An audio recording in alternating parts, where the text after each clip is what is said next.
Hi everyone, நான் உங்கள் Jaison Samuel பேசுகிறேன். இந்த வீடியோவில் மறுபடியும் உங்களை சந்திப்பதில் மற்றற்ற மகிழ்ச்சி. இன்றைக்கி இந்த வீடியோவில் நாம் பார்க்க போகிறது நேற்றுக்கு தமிழ்நாட்டில் நடந்ததான ஒரு அரசியல் நிகழ்வை குறித்து தான் இந்த வீடியோவில் பார்க்க போகிறோம். ஸோ தமிழ்நாட்டில் பாரதிய ஜனதா கட்சியில் ஒரு அதிரடியான மாற்றங்கள் நடந்திருக்கிறது. ஸோ நேற்றுக்கு முந்தின நாள் தமிழ்நாட்டுக்கு பிஜேபியோட இப்போ இருக்கிற கவர்மெண்ட்டோட பிஜேபி கவர்மெண்ட்டோட உள்துறை அமைச்சரான திரு அமித்ஷா அவர்கள் தமிழ்நாட்டுக்கு வந்தார். பிஜேபி கட்சியில் ஏற்கனவே 4 வருடமாக தலைவராக இருந்து கொண்டு வந்ததான திரு அண்ணாமலை அவர்களுடைய பதவிக்காலம் முடிவடைவதையொட்டி அடுத்த தலைவரை தேர்ந்தெடுப்பதற்கான அந்த ப்ராசஸ், அந்த முயற்சிகள் நடைபெற்று கொண்டிருந்தன. ஏற்கனவே நாம் எல்லாருக்குமே தெரியும், அண்ணாமலைக்கும் அதிமுக தலைமைக்கும் ஆகவே ஆகாது. ஏற்கனவே கடந்த காலங்களில் அதிமுக கட்சிக்கும் திரு அண்ணாமலை அவர்களுக்கும் பெரிய அளவில் முட்டல் மோதல்கள், கருத்து மோதல்கள் இருந்து வந்தன. ஸோ அதிமுகவும் பாரதிய ஜனதா கட்சியும் தமிழ்நாட்டில் கடந்த காலங்களில் கூட்டணி வைத்து தேர்தலை சந்தித்து வந்தன. இப்போதும் தமிழ்நாட்டில் 2026ஆம் ஆண்டு சட்டசபை தேர்தலானது வர இருக்கிறது. அதை முன்னிட்டு கூட்டணி அமைப்பதற்கான வேலைகளில் எல்லா கட்சிகளும் தமிழ்நாட்டில் வேலை செஞ்சுட்டு இருக்காங்க. ஸோ அதிமுகவும் பாரதிய ஜனதா கட்சியும் கூட்டணியை வைப்பதற்காக தொடர்ந்து மறைமுக பேச்சுவார்த்தைகளில் ஈடுபட்டு வந்தது. ஆனால் திரு அண்ணாமலை அவர்களோடு இருந்ததான இந்த முட்டல் மோதல்கள் ஒரு தடை கற்களாகவே இருந்து வந்தது. அதிமுக தலைவர் திரு எடப்பாடி பழனிசாமி அவர்களின் கோரிக்கை தொடர்ந்து பாஜகவின் தலைமை பொறுப்பிலிருந்து அண்ணாமலை நீக்கப்படாத வரை நிச்சயமாக கூட்டணிக்கான செயல்பாடுகள் முன்னே போவதற்கான எந்த சாத்தியக்கூறுகளும் இல்லை என்ற ஒரு டிமாண்ட் வைக்கப்பட்டது. டெல்லி மேலிடம், பாஜகவின் டெல்லி மேனேஜ்மெண்ட் இதை பரிசீலித்தது. இப்பொழுது அண்ணாமலை அவர்களின் பதவிக்காலம் முடிவடைவதையொட்டி திரு அண்ணாமலை அவர்களை மாற்றிவிட்டு புதிய ஒருவரை தமிழக பாஜகவிற்கு தலைவராக கொண்டு வருவதற்கான முயற்சிகள் கடந்த சில நாட்களாக நடந்து வந்தன. நேற்றுக்கு முன்தினம் பாஜக தலைமையானது தமிழக பாஜக கட்சியின் தலைவரை தேர்ந்தெடுப்பதற்கான தேர்தலானது 13ஆம் தேதி சென்னையில் நடைபெறும்.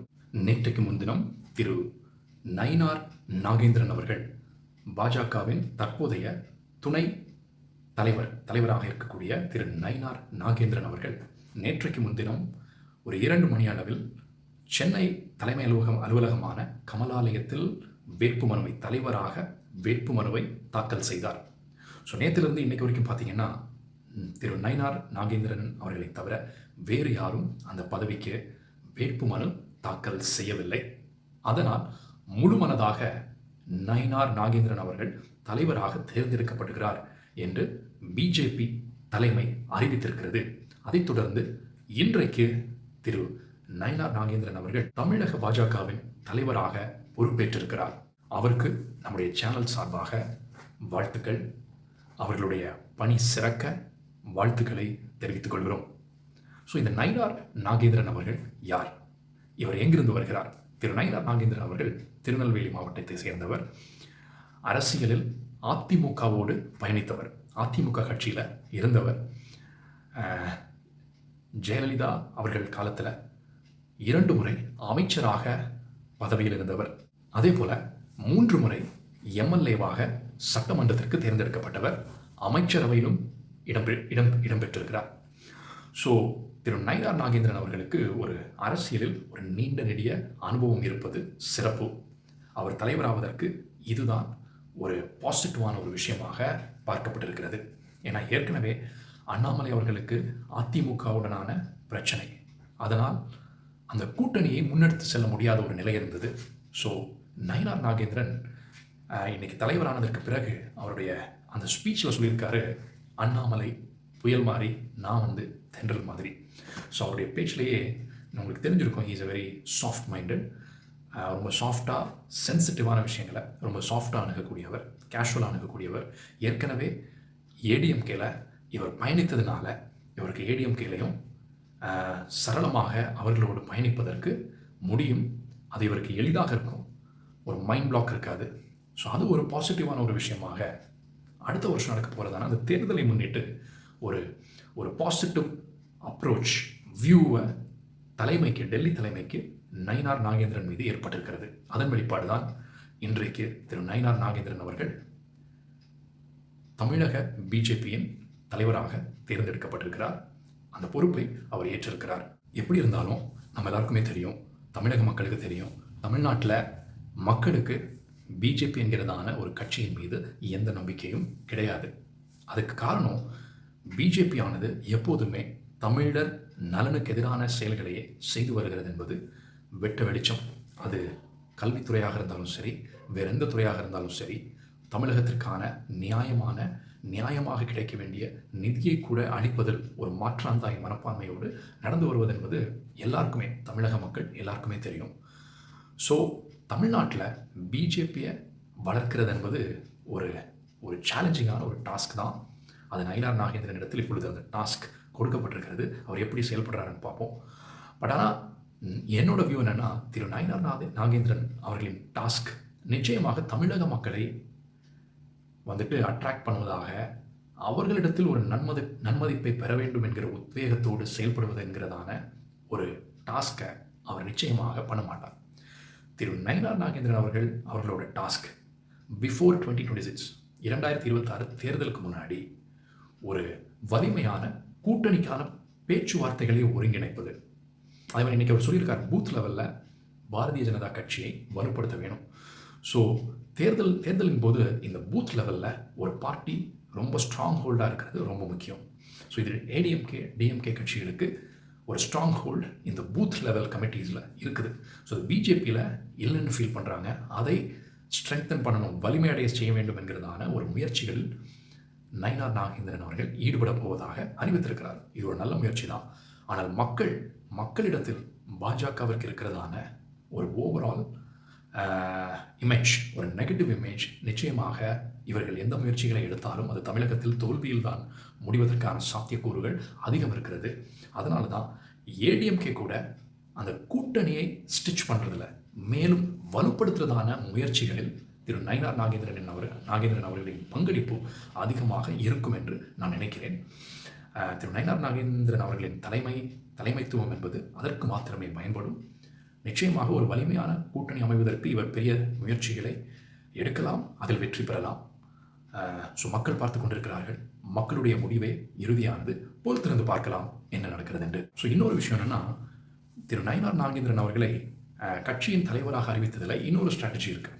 ஸோ நயினார் நாகேந்திரன் அவர்கள் சதர்ன் டிஸ்ட்ரிக்டை சேர்ந்தவர். அப்படின்னா திருநெல்வேலி மாவட்டத்தை சேர்ந்தவர். அது தமிழ்நாட்டில் சவுத்தில் இருக்க தென் தமிழகத்தை சேர்ந்தவர்.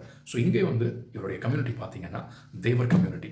ஸோ சதர்ன் டிஸ்ட்ரிக்டில் இந்த கம்யூனிட்டிங்கிறது ஒரு டாமினன்ட் கம்யூனிட்டி, தேவர் கம்யூனிட்டிங்கிறது. இந்த கம்யூனிட்டியை சேர்ந்தவரை தலைவராக கொண்டு வந்தால் தென் தமிழகத்தில் தாங்கள் எதிர்பார்த்த அரசியல் செயல்பாடுகளை மக்கள் முன் வைக்க முடியும்.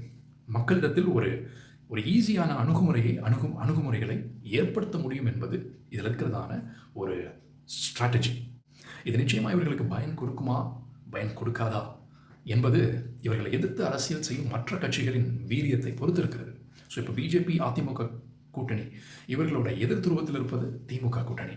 இவங்க எப்படி இந்த ஸ்ட்ராட்டஜியை எதிர்கொள்ள போகிறாங்க, இந்த கம்யூனிட்டி பேஸ் பண்ணியிருக்கிறதான இந்த அரசியலை how DMK is going to approach, இதுக்கு என்ன அப்ரோச்சை டிஎம்கே கூட்டணியானது, டிஎம்கே அலையன்ஸ் கொடுக்க போகுது. இந்த கவுண்டர் அட்டாக் ஒரு ஸ்டான்ச்சான ஒரு வலிமையான கவுண்டர் அட்டாக் டிஎம்கே கொடுக்கும்னா நிச்சயமாக இவர்களுடைய இந்த ஸ்ட்ராட்டஜி இங்கே ஒர்க் ஆகிறதுக்கு எந்த சான்ஸும் இல்லை.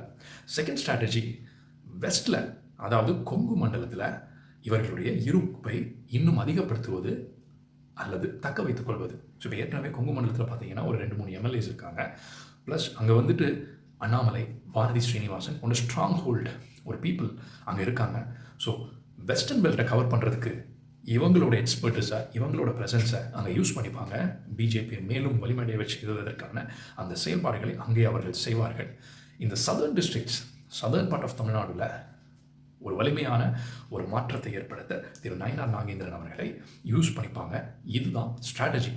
ஸோ இது என்னென்னா, எதிரியை பலவீனப்படுத்துவதற்கான ஒரு ஸ்ட்ராட்டஜி தான் இது. டிஎம்கே இப்போ பார்த்தீங்கன்னா தன்னுடைய அரசியல் சாதுரியத்தால் வெஸ்ட்லேயும் சவுத்லேயும் தமிழகம் முழுவதும் தன்னுடைய கால்களை பதித்திருக்கிறது. இப்போ கோவையில் பார்த்தீங்கன்னா, கோயம்புத்தூரில் பார்த்தீங்கன்னா அங்கே வந்து ஸ்ட்ராங்காக இருக்காங்க. அதே மாதிரி சதர்ன் டிஸ்ட்ரிக்ஸில் பார்த்தீங்கன்னா கூட்டணி பலத்தில் ரொம்ப ஸ்ட்ராங்காக இருக்காங்க. ஸோ இதை பிரேக் பண்ணுறதுக்கு தான் இந்த ஒரு ஸ்ட்ராட்டஜி மூவை டிஎம்கே அலையன்ஸ்க்கு எதிராக ஸ்டிச் பண்ணியிருக்காங்க. இந்த என்டிஏ அலையன்ஸ், அதாவது அதிமுக தலைமையில் இருக்கிறதான அந்த என்டிஏ அலையன்ஸ்னு சொல்லிட்டு அமித்ஷா அவர்கள் கிளியராக சொல்லியிருக்காரு. இந்த தமிழ்நாட்டில் இருக்கிறதுனால இந்த என்டிஏ அலையன்ஸோட ஹெட் திரு எடப்பாடி பழனிசாமி அவர்கள் என்றும் தெளிவாக சொல்லியிருக்கிறார்கள். இது எடப்பாடி பழனிசாமி அவர்களுக்கு ஒரு வலிமையை கொடுத்திருக்கிறது என்பது உண்மை.